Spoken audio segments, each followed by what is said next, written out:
Hey everyone, Shoegaze Tano here, the internet's busiest music nerd, back with a starter pack, a recommendation video, basically going into the noisy, weird, subversive, dark, and sometimes polarizing genre of shoegaze, an underground but highly influential style of music that has been getting a lot of interest lately, especially among the younger crowd, especially on the TikTok platform. What's your favorite music genre? I would say it's shoegaze. For $100, I'll play 3 shoegaze songs. Get them all right. You're a true fan. Okay, I'm down. First song. So I thought, what better time to do a video talking about the genre broadly, make a handful of recommendations in the style so people can kind of get started, maybe veering outside of the obvious nods to My Bloody Valentine as well as Slow Dive, because I feel like, those are out there. If you want to go try them out, they're being talked about all the time. And I thought, who better to bring on for this discussion than Kelsey of The Yellow Button, who is a great music commentator in her own right and constantly grinding out new content on her pages. Her and I have decided to do 3 recommendations each. We have linked down below the records that we're talking about so you can check them out for yourselves.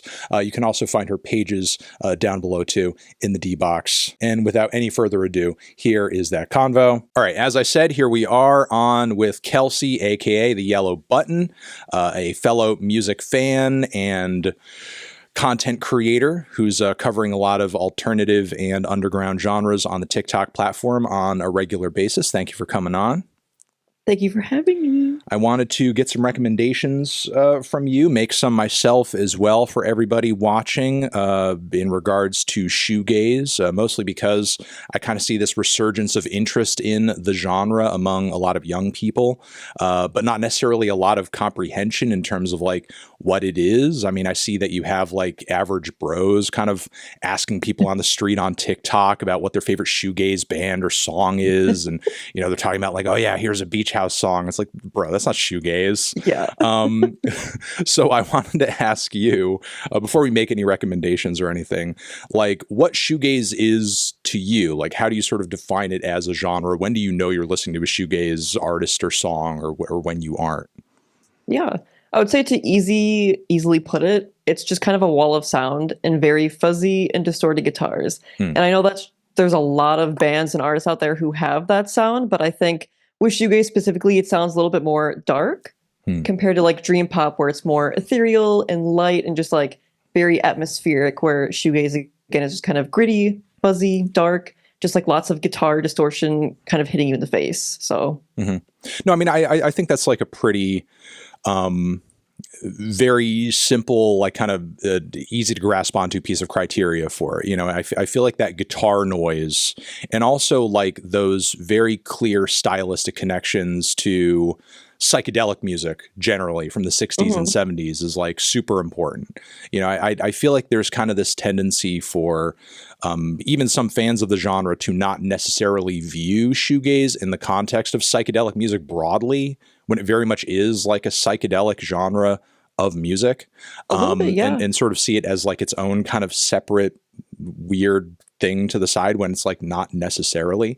But yeah, I would say like that thickness, those layers of guitar sounds and noise, and I feel like kind of another essential kind of element of it is I feel like there almost has to be like this bit of a how do they do it element to the way that it sounds. Like, while the guitar is obviously super central and, heavy use of effects and, super dense layers of sound and stuff like that, I feel like there also needs to be almost this question of like, how do they even generate this sound? It's also kind of like a little mysterious in that way. I feel like if everything is just a little bit too obvious in terms of like what you're hearing and how it's kind of generated, it's almost kind of like, lost at least a little bit of shoegaze appeal in a way. I feel like there has to be a bit of, a mystery shrouded in an enigma in terms of like how it sounds in a way. Yeah, I agree. Because I even think some newer shoegaze bands are kind of doing that as well, where they're incorporating new sounds into shoegaze, which I think is really cool, instead of just being strictly fuzzy guitars where you're just like, oh, I know what they did for that sound. It sounds super simple, super plain, but like these newer bands are just adding in a bunch of sounds, kind of noise poppy sounds, electronic a little bit here and there. So just kind of adding to it, making it interesting. And I kind of agree with that.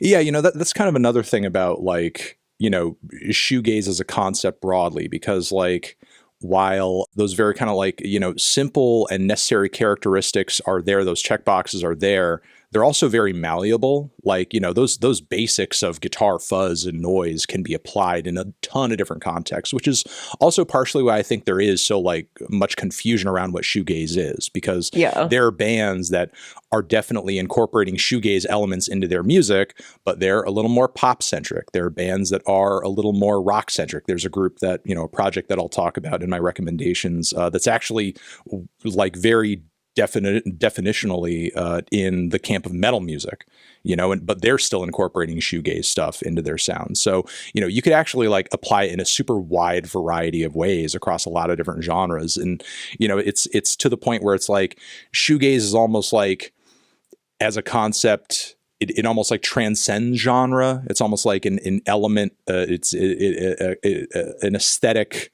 creative style that you can apply to a lot of different styles of music, and sort of like, it becomes like this almost like chameleon type, aspect that you can work into a lot of different sounds and ideas, music style wise, I guess. All right, let's start getting into our recommendations over here. The first one that we have on the list, you decided to go with Drop 19's, this debut album from this Boston, at the time, Boston-based project that dropped back in the 90s. What made you go with this record in terms of like, just a shoegaze recommendation? How does it fit in the genre for you, and what draws you to it? Yeah, I feel like I picked this one because it was one of the first American shoegazy-ish bands that kind of went overlooked at that time. They had a very short run at the time. They came out with their debut album, Delaware, and then after that, they came out with another new album that didn't do too well, and then half of their band kind of just left, and they all broke up, and I just feel like it was such a huge part in the shoegaze scene in America at the time, and even though grunge and Britpop were kind of overtaking the music scenes at the time, they came out with Delaware, and then they ended up touring over in Europe just because they came out with Delaware, and they got signed with Caroline Records back at the time, which they were with Smashing Pumpkins, and they had Idaho and Primus as well. So just a lot of those bigger, kind of grungier types of sounds. But with Delaware, there are kind of hints of grunge and maybe a little bit of alternative, maybe a little bit of emo in the album as well. It isn't strictly shoegaze, and their demos before Delaware were just very shoegazy, very UK shoegaze inspired. But when they signed to Caroline Records, I feel like they kind of wanted them to go in more of a mainstream way. So they did, again, like more grunge, a little bit more alternative in the album. And Delaware isn't solely a shoegaze album at the end of the day. It has some acoustic tracks. There's a screamo track in there as well. A little bit of a screamo track, which I thought was kind of crazy for 1992, but I really enjoyed it. And I just feel like, I don't know, it's a very overlooked album for the time. I will say. Everything that you're kind of saying about this record is pretty crazy for 1992. I feel like it's also important to mention for everybody who's younger and sort of like doesn't quite understand or appreciate music culture pre-internet, just like how significant regionality was to success in the music industry and music appeal. Because like, yeah, as you say, like over here, it would make sense for a band like this to have maybe somewhat of a crossover, some kind of appeal with a group like Smashing Pumpkins at that time. But like in the 90s in America, as far as mainstream stuff goes, like Smashing Pumpkins was about as like shoegazy and spacey as it got. Like, it's important to note that like shoegaze as an institution was very much a UK thing, like in terms of not only the bands that were leading the charge on it and the most popular, but like also the groups that influenced the genre the most heavily, be that like Jesus and Mary Chain, be that My Bloody Valentine, be that Cocteau Twins, so on and so forth. Like it was very much a UK thing. And I thought it was interesting that you brought this record up because I didn't even know there were that many bands that went as hard as this into like the shoegaze genre, but we're like American and we're like super early on. We're like catching on to it years and years and years later. So I feel like this is a really interesting choice for the recommendation list. And again, like the number of genres kind of going on throughout this record is pretty crazy too. Yeah, and it really is just because they ended up signing with Caroline Records that they got all this attention. And it's also funny because they have a Madonna cover song on their album, which is, people thought it was a bad idea, maybe a mistake, but I feel like it worked well. They put their own twist on it. It's very shoegazy, but it can be a little cheesy just having a cover on a debut album. But it works. I think it works. It can be. All right. I'm going to move on to what do we have next on the list? Okay, here's my first pick, my old school pick. We all kind of like, we each stuck to an old school pick on this one. I went with Ride's 1992 album, Going Blank Again. This is their second full-length LP. Their debut, I think, is a lot dreamier if what you hear on here is like not necessarily your thing. But I think this record kind of speaks to some of the stuff I was saying earlier in terms of like shoegaze's connections to just like psychedelic rock and old school psychedelic music in general, like a lot of the riffs and especially a lot of the vocal harmonies, which across this record are super bright a lot of the time. Feel like they're straight out of that like 60s psychedelic era, but still across the record, there's a lot of density, there's a lot of distortion, there's a lot of guitar noise, there are some surreal, strange elements to the sonics of this record that are, pretty important to note, important to shoegaze in general. But like simultaneously, what kind of makes it stand out to me is, again, those old school psych influences are there. And for a shoegaze album generally, and this is the case with a lot of noise rock and noise pop albums that deal in that genre too, but this is a super aggressive record as well. Like the riffs are hitting hard. Like you can kind of like, bump around and like, headbang to some of these riffs. And the drums are super aggressive too. Like the drums are just like pounding and just like the fills are crazy. It's just got a lot of drive. It's got a lot of push to it, which I feel like is interesting for a band kind of playing with that sound at the time, because, a lot of those earlier shoegaze artists and, some of the most biggest influences in the genre tend to be a little kind of like laid back, and kind of chill. Yeah. It's like, it's very much a genre that's meant to kind of like lull you a little bit. And you kind of like, you're overtaken by the sounds, which is usually why the vocals are so kind of like, lazy and hidden and buried in the mix and everything like that. But this is kind of like, it's still giving you that thickness, still giving you those sonics, but it's very energetic. It's very in your face. It's got a lot of punch to it. I do. Yeah. That album I think it's a great album. I do want to ask you though, I know some people want to say that Ride are kind of Britpop influenced. Would you say so, or would you kind of go against and be like, no, they're just shoegaze? I think there's like some crossover. I think it's a multi-genre album, and I think there's like some crossover there because Britpop is also hugely influenced by psychedelic pop and psychedelic rock at the time. You know, it's almost like a reduction of kind of a lot of the songwriting elements of that genre of music, and some of the mod stuff during that time too, and kind of stripping away the stuff that's more subversive and sonically weird and just like kind of giving you those simple songs and anthems and ballads and stuff like that. I think there's definitely like some crossover there stylistically, but undeniably Ride, especially on this record, does bring you those thick, those heavy, those distorted, those weird, those warped guitars, maybe not to the degree that you get in My Bloody Valentine, but that's kind of, again, I think kind of the beauty of the shoegaze appeal in the genre. Like you can have it a little bit. You can have like it maybe a little bit as like as a touch, as a side dish. You can incorporate it a million different ways. I feel like that's, again, part of the appeal and interest of it. Next on the list here, you grabbed a record that has also been a recent favorite of mine. And I think also kind of speaks to this fact that shoegaze as a concept and as a sound is so versatile, because there's a lot of things going on this very short record. But the new little Feeble Little Horse album you recommended, what made you grab this project as a recommendation?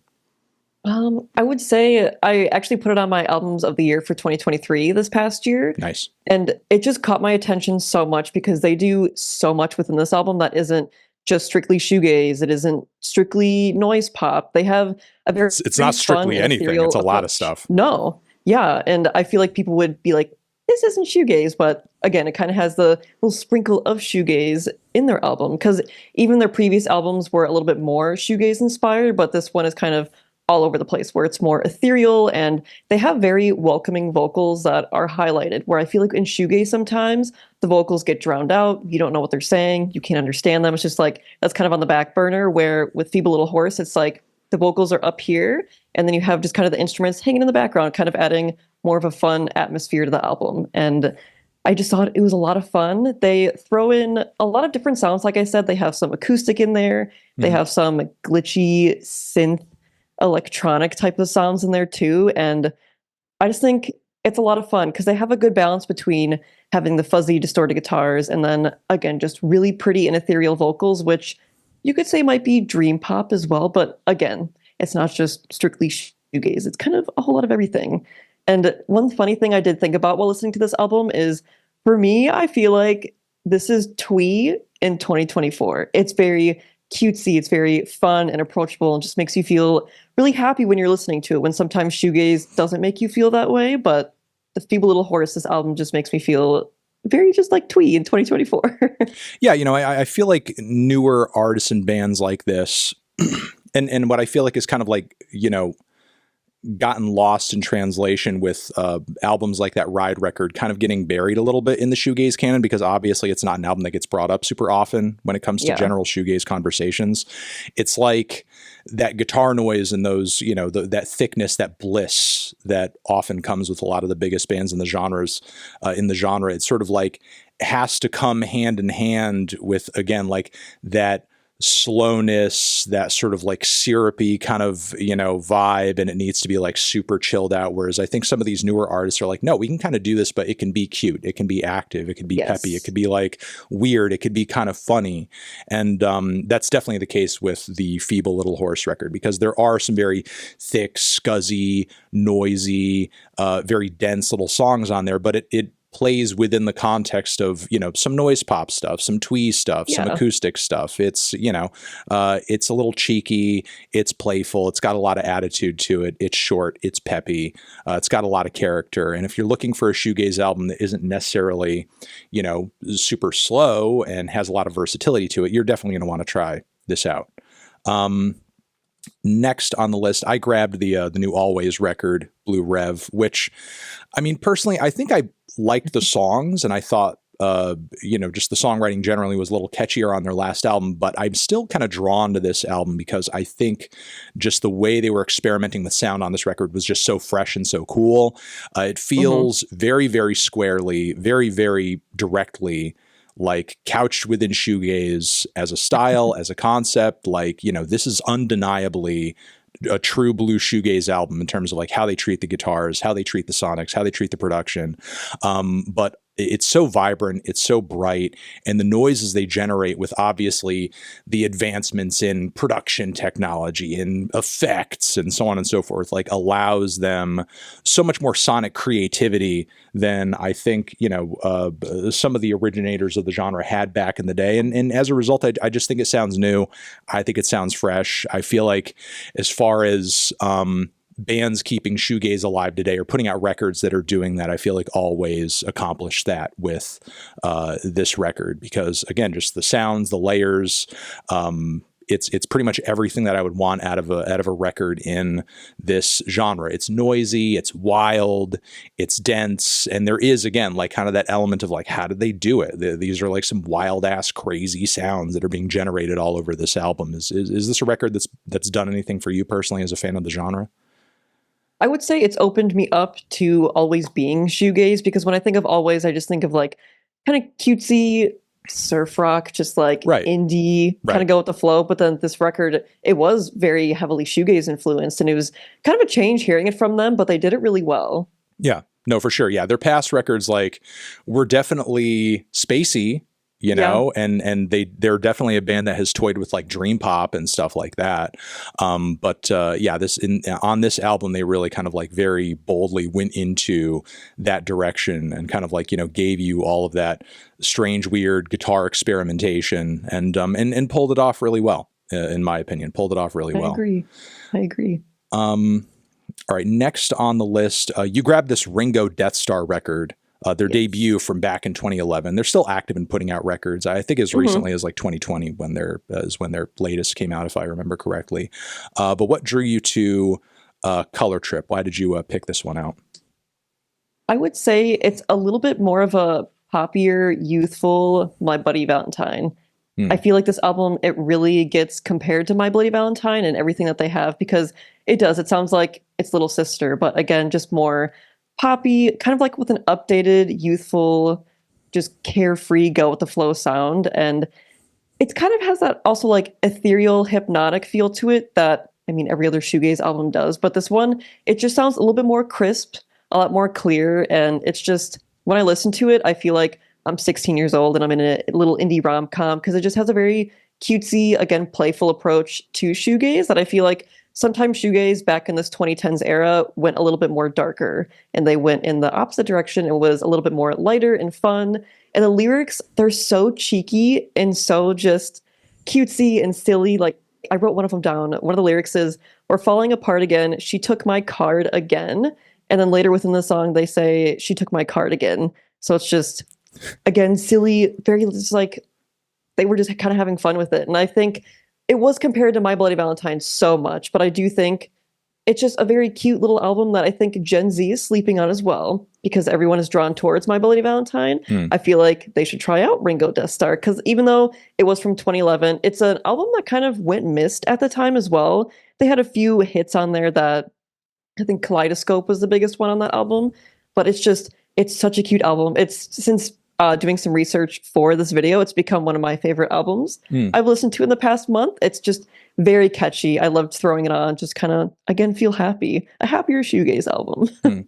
Yeah, the guitar noise on this one is definitely like pretty aggressive and sort of like borders on noise rock on some tracks, and the drums and the riffs are very driving, very punchy. It's a very energetic record. I would say actually, like, I would even compare it a little bit to a band like A Place to Bury Strangers a little bit, but like if you kind of pulled out the gothier, darker, moodier elements of their sound and just like, again, as you say, kind of like made it a little lighter, made it a little more fun, brought it more of an upbeat attitude, but like still that thickness and that noise and, that kind of like, and the vocals being buried as well a little bit in the mix. That's it all. It's all kind of there. And they're also compared to The Pains of Being Pure at Heart and Jesus and Mary Chain a little bit too. So I can see the Jesus and Mary Chain comparison. Yeah. Yeah. No, I can see that. All right. Okay. Last recommendation on the list. I grabbed this Yesu record. Also out of the UK, Justin Broderick, songwriter, guitarist, guy who's been involved in a lot of different bands over the years, very influential and groundbreaking bands. In fact, one of the best and earliest of them being Napalm Death. But then quickly before the band kind of blew up, he went on to do some other things. And eventually down the road, this band, this project, this record dropped around 2004. And as I was kind of alluding to earlier, it does bring in elements of shoegaze. You have like those thick, noisy guitars. There's a density there. There's a psychedelic quality to it as well. He's very clearly influenced by the likes of My Bloody Valentine, but like the riffs, the guitar distortion, the guitar timbres and tones are very much coming like from metal music, from doom metal music. It just kind of like brings a super kind of, unique angle to shoegaze as a genre and a concept. It sort of shows you how kind of malleable it is as a sound and as an idea, and how it can be applied in a very wide variety of contexts that you can, still pull it off, still like, know it when you hear it in a way, when you catch it on this record, but simultaneously like, this is undeniably a metal album, undeniably like, an album very squarely in doom metal, but, it's still kind of a shoegaze thing. I know. I was very surprised when you picked this one, because I listened to it and I was like, oh, this is a lot heavier and darker than you would think for shoegaze, but there are lots of shoegaze elements throughout the whole album too. Yeah, no, it does like still work in that world and work in that context. So, again, it's part of what makes the genre exciting, and I think like continues to help it like persist as an institution in underground and alternative music, because there's always like something kind of new and different happening within it. It may not be the most active and popular style of music out there. Yeah. But you know, it's ever changing, and it's always kind of like lurking in the background as an influence and cropping up at different times and on different albums and in different ways and in different contexts. And it's always kind of like being reborn anew every 10 years in some kind of way, you know, be it in a record like this where you're hearing more metal elements, or in some of those newer groups that we were kind of talking about earlier that are bringing elements of like electronics now and stuff like that. And, you know, finding ways to kind of like apply that to the shoegaze sound. You know, as of right now, like as a fan of the genre, you know, are you still kind of like excited to see what is coming for it down the pipe? Do you still feel like there are new ideas kind of cropping up in the genre here and there? And do you feel like this newfound, I guess, interest in it among, I don't know, maybe like you could say like the normie crowd? Do you feel like it's good for the genre? Do you feel like it's kind of like adding to it more than it's taking away? I would say it's kind of half and half. Some of them are just kind of sounding exactly like every other shoegaze band you've had, but then we have bands like Feeble Little Horse where they're kind of taking it and just running with it, making something that you wouldn't even think would be possible within shoegaze. And I think more bands just kind of need to experiment more because, again, bands like Feeble Little Horse or Tagabo, they are gutting a body of water, just make me really excited for shoegaze and kind of what's coming out of shoegaze, where they're just experimenting, adding more sounds, making it more fun, but also still kind of gritty, fuzzy still with your usual like shoegaze sound. All right. Well, Kelsey, thank you for coming through. I appreciate you bringing some recommendations and your thoughts, your expertise on the genre. Everybody can find you via the links that we have placed down below in the D box. And thank you for coming through. Thank you so much for having me.